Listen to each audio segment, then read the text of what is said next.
So there's a painful conflict, particularly for me, between Azerbaijan and Armenia. Now, I was born in Azerbaijan. I had a personal experience with this particular conflict when it first started out in the '82. I was 2 years old, but it continues to go on. Now it's flaring up, right? So what's going on here? Essentially, there's a little, and this is by one of our Trax News members, Faiza. Okay, one of our team members here, she put this article together. She did the research on what's going on. So there's a little region that is supposed to be controlled by Azerbaijan that's in Karabakh, it's called, or something like that. It's in dispute. It has, the people living there are Armenian, but for the most part, but the land is territorially Azerbaijan. So the Azerbaijanis feel like, hey, you came in here and now you're taking the land and you say that it's yours because the natives are populating it, something like that. That's really unfortunate. It's kind of like a Israeli-Palestinian conflict and like all the little territorial conflicts. And it kind of got hot recently. They're shelling each other back and forth. They're bombing each other back and forth. I don't think they're going to go to a full-scale war. If it is, that'll be really, really tragic. But what do I feel about it? Because I was born right here. That's where I was born, in Baku. And, I have a lot of family that's, traditionally from Azerbaijan. Of course, 300 years ago, 400 years ago, some of them might have been over here, over there. So don't ever fool yourself into thinking that I'm Azaria, you know what I'm saying, all this other stuff. You could be from anywhere. You're really from the region. Or you could be, whether you're from there or you're from part of a race, it's all bullshit. 300, 400 years ago from now, or, 1,000 years from now, there's not even going to be in Azerbaijan or Armenia anyway. Right? These names, they change, the people change, they migrate. So what are you really huffing and puffing over? Now, me personally, the way I feel about the matter is that they should try to find a way to get along. I'm not sitting here blaming Armenia. I saw somebody on social media that, a person that I know that follows me, I follow them, and they're like, oh, the aggressors from Azerbaijan, they're doing this, they're that. They're real patriotic Armenian, okay, real patriots.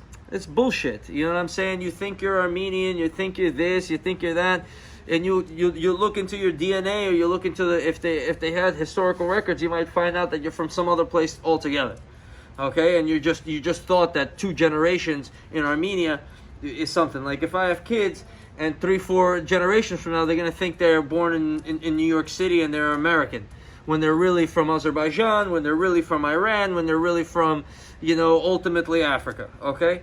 So the bottom line is, it's all bullshit. They got to find a way to, if you're having a dispute, these people moved in, this happened, split it down the fucking middle and go your separate ways. Take the fucking loss. What do you need to fire a missile over this little corner of the earth? Kim Kardashian, she's Armenian descent, she chimed in, everyone's chiming in. Not me. I'm not chiming in on this and that and, oh, my country, you don't know, I know. I don't have that type of mentality. My personal mentality is that try to knock it out, guys.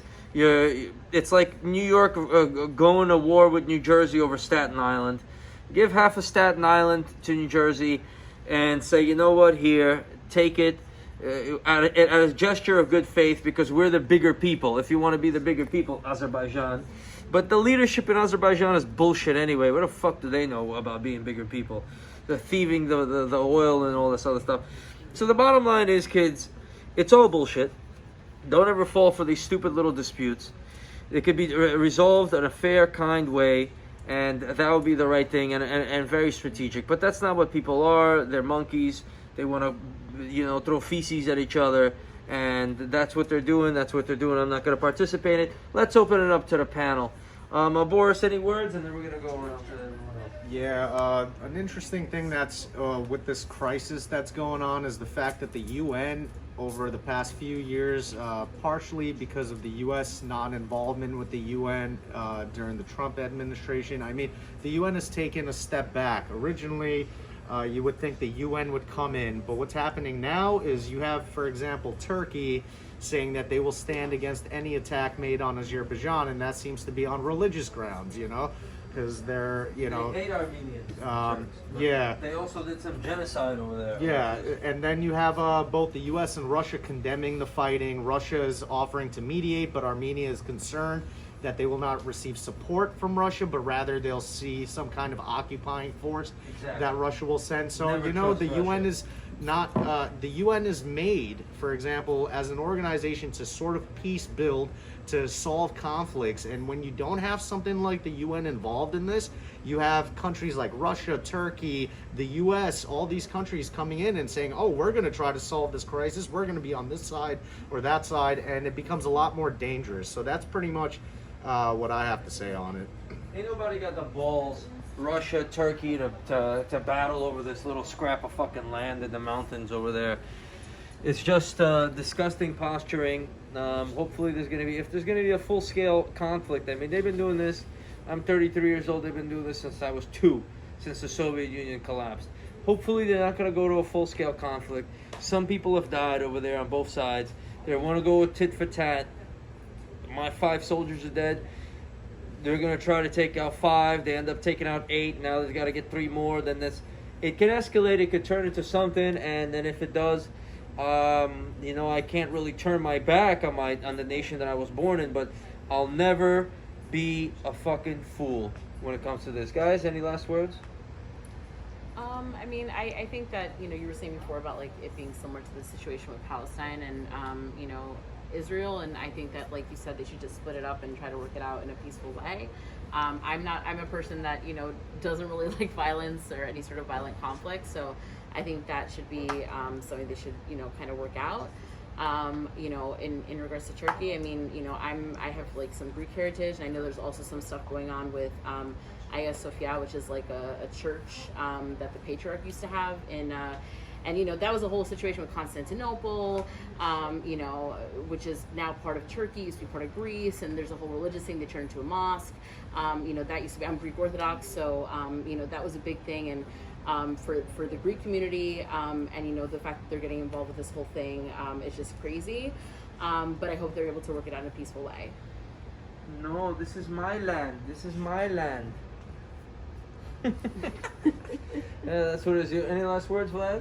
Yeah, honestly, I just feel like violence isn't the answer. You know, I don't really believe in violence. I feel like everyone can work things out. And, you know, I feel like we've seen enough conflict in our lives. You know, a lot of loss of life for no reason, really. And I just feel like this is just another waste of human energy. Yeah, there's so many things we could be working on. You know, and then this is just happening now. We're seeing it again. So I just think they need to find a way to like come to a consensus peacefully. Temperatures rise, you know, the COVID-19 temperatures rise because of that. You know, everyone's on an edge, everyone's pissed off, and they're lashing out. Azerbaijan got a big problem with that. My family over there were telling me that. I don't know how bad it is for Armenia, but the whole world's fucked up. The people are just dumb. But I'm just looking back to the person I saw on social media. This is that. Get it through your head. Fall back. Relax. You fucking patriot. You know what I'm saying? Waving your flag. People are having a conflict. You should do your best to diffuse the conflict. Not to say that you're the bad one and I'm the good one. I could easily say, fuck Armenia, I'm from Azerbaijan. But I have the dignity to understand other people's point of view and to say, okay, let's come to a reasonable conclusion. I don't care who the land belonged to when this happened and this treaty and this and that. There's a conflict, people are living here and there. What could be simpler? If I'm willing to split it down the middle, what could be simpler than that? You know, some people that might not want to do that, but try to be, you know, I don't know. Then go to war and battle it out and see who's the winner.